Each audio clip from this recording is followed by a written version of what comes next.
Magandang hapon sa inyong lahat. Ngayon, pag-usapan natin ang istorya ng Ang Kwintas.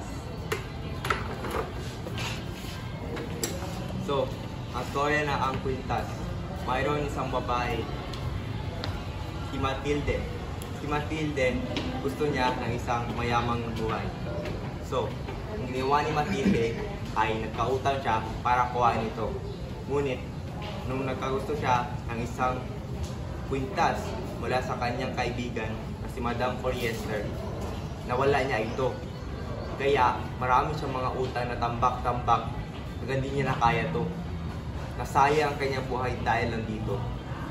So, ang istoryang ito, nauusan ko talaga to at naaalala ko to. Alam mo bakit? Ito ay dahil sa malalim na meaning na binibigay nito.